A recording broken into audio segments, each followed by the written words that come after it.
Mesdames et messieurs, vous venez de suivre l'échange entre les deux chefs d'État ici. Du lancement des programmes des systèmes de passation des marchés.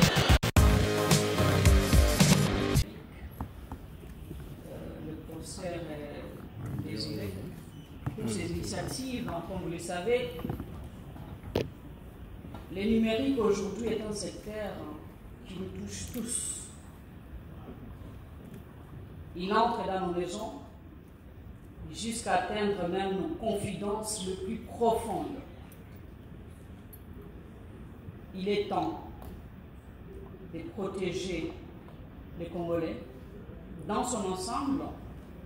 Et j'ose croire, honorable président, qu'en prenant l'initiative sur une ordonnance loi dans les domaines numériques, c'est pour protéger surtout la population congolaise dans son ensemble, comme je venais de le dire. Je m'en vais très vite m'intéresser sur la protection des données à caractère personnel, monsieur le ministre. Ainsi, je voudrais savoir, par rapport à votre texte, où est-ce que vous allez protéger nos données à caractère personnel.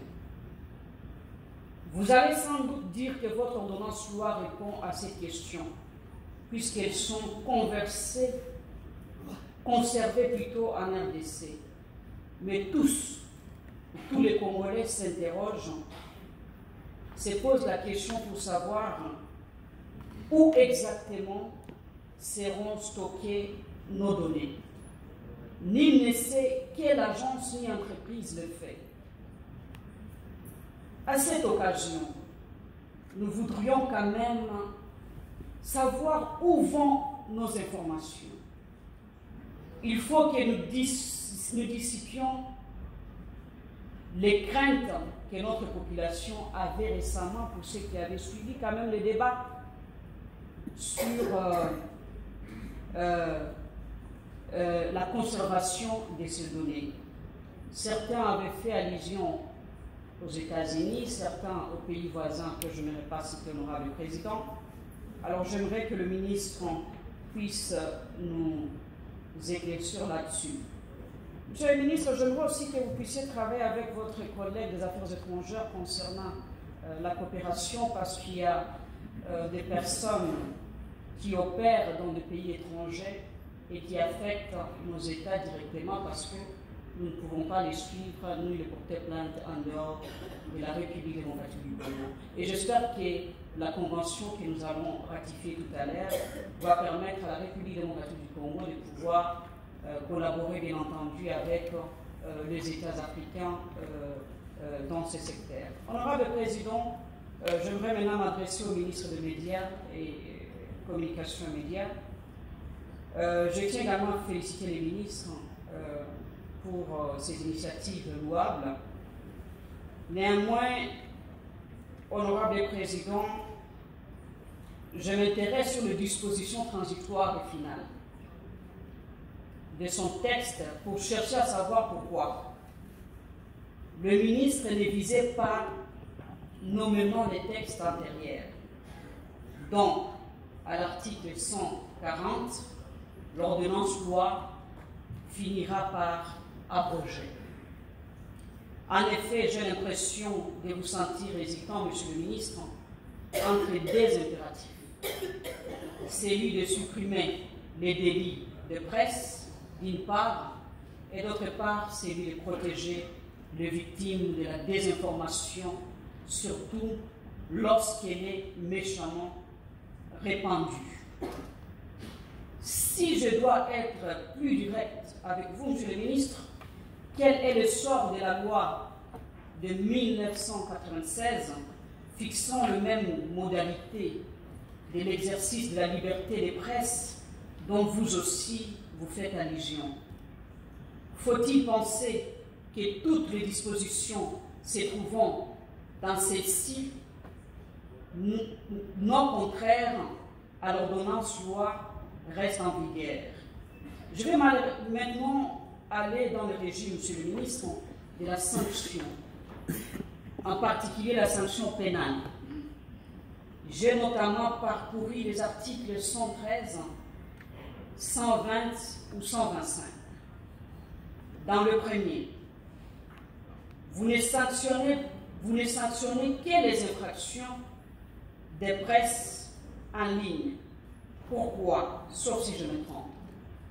S'agissant d'autres dispositions dont je fais allusion, tout à l'heure, Monsieur le ministre, vous avez tendance à opérer des renvois sur le code pénal qui n'est qu'un texte générique, ne diffusant pas vraiment les circonstances de commission des infractions dans les concrets.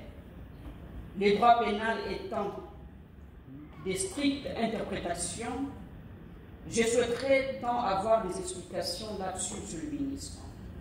Honorable Président, je m'adresserai enfin au ministre de la Justice, Madame la ministre d'État. Je pense que nous sommes fatigués et notre population est fatiguée. Madame la ministre d'État, quelles sont les retombées de l'état de siège en Ituri et dans la province du Nord Kivu?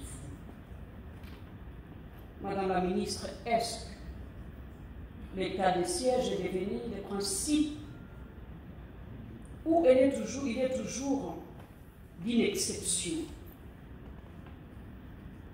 Madame la ministre, à quand l'évaluation de cet état de siège? Monsieur le Président, nous sommes concernés par la mise en place de la commission chargée d'évaluation de l'état de siège, annoncée depuis longtemps, qu'ils ne se sont de rappeler dans cette chambre chaque fois qu'il s'agit de la prorogation de l'état de siège. Honorable Président, est-ce que les objectifs tels qu'assignés à son institution ont été réellement atteints? Honnêtement, Madame la ministre, sinon, pourquoi son maintien? Et si oui, pouvez-vous citer sur le plan concret quelques-uns des objectifs atteints? Est-ce que cet état de siège a encore toute sa raison d'être? Vous ne pensez pas qu'il faut penser à d'autres stratégies? Honorable Président, allons-nous continuer ici à rappeler les mêmes choses sans que le gouvernement n'arrive même pas à mettre à notre disposition des réponses qu'il faut à nos questions? Honorable Président, nous ne venons pas passer le temps ici.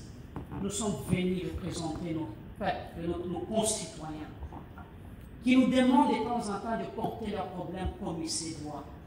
Et ça décourage lorsque nous adressons des questions concrètes aux membres du gouvernement et que nous ne trouvons pas de réponses concrètes en rapport avec nos questions, Honorable Président. Ensuite, Honorable Président, une chose que j'ai oubliée sur le numérique, Honorable Président, si vous voyez la convention de l'Union africaine sur la cybercriminalité, Honorable Président, l'ordonnance présidentielle qui ratifie cette convention évoque à l'article 1er, l'article 214 de la Constitution, sans préciser l'alinéa concerné. Je pense qu'il faut préciser l'alinéa 1er, comme cela a toujours été le cas. Cela est d'autant plus vrai que vous verrez que dans les autres ordonnances en rapport avec les accords internationaux, le président de la République a précisé cet alinéa 1er de l'article 214 de la Constitution. Malheureusement, Honorable Président, comme vous le savez, le Parlement ne peut plus le faire car l'ordonnance a déjà été prise. Alors j'interviens pour essayer d'attirer l'attention du gouvernement, voire même le président de la République, pour que prochainement nous puissions veiller sur cela. Et une autre question qui vient de parvenir de nos concitoyens, Honorable Président, au ministre de la Santé publique. Monsieur le ministre, cette question est en dehors de votre projet de loi de ratification. Nos compatriotes aimeront savoir exactement s'il faut toujours continuer à payer les tests Covid avant les voyages, parce que nous ne comprenons plus pourquoi les Congolais doivent toujours payer ces tests Covid avant le voyage. Merci, Honorable Président. Merci beaucoup. La parole est au collègue Kimbuta.